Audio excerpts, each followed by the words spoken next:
For your slab lantern, you are going to start by using a template.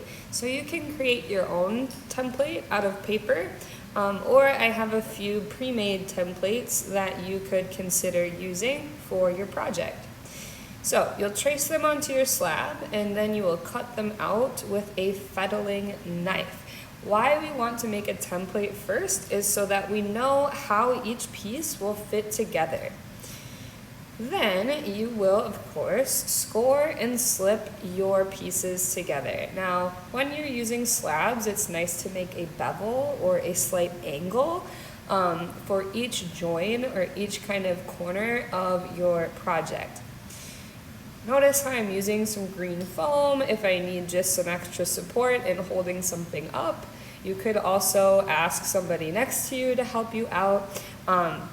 But it will really help if your slabs are leather hard. If they're super wiggly and you just rolled them out, they're not going to connect as well. If they're super dry and not really shapeable, then they also will not connect very well. So you'll have to either set them in front of a fan or just let them set up for a couple of days before you actually go to use them.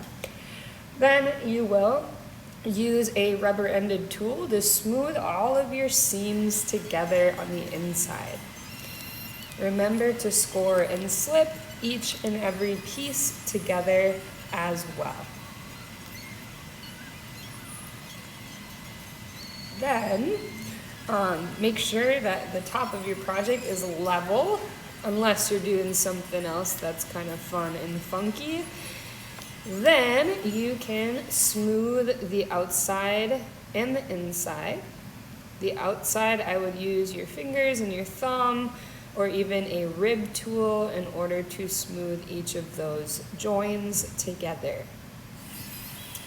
You can use this, it's called a chamois, this little piece of fabric, and that will also help to make things nice and smooth.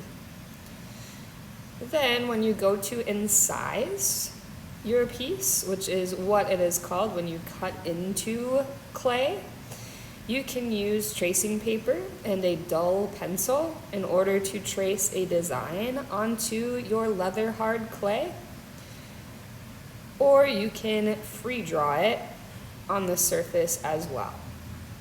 I like using a stencil with tracing paper just because then I know exactly where something is going to be positioned on my pottery.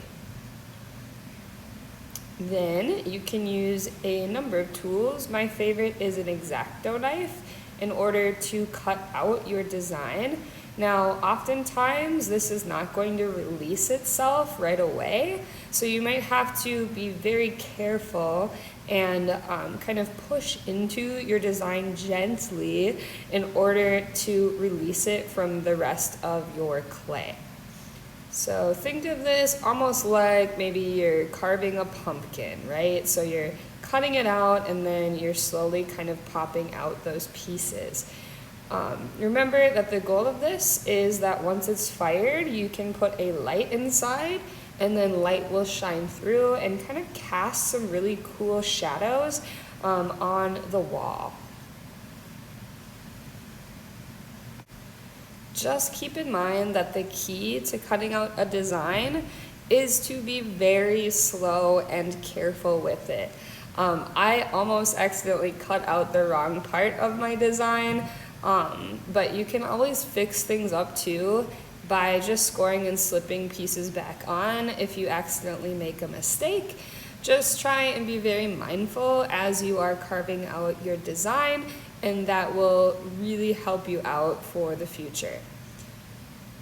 You could also use drill bits if you're making circular pieces, or a fettling knife if you're making kind of larger cutouts on your project. Then when you are all finished up carving your piece, you may ask yourself, where do I put all of these extra pieces that I've carved out of my pottery?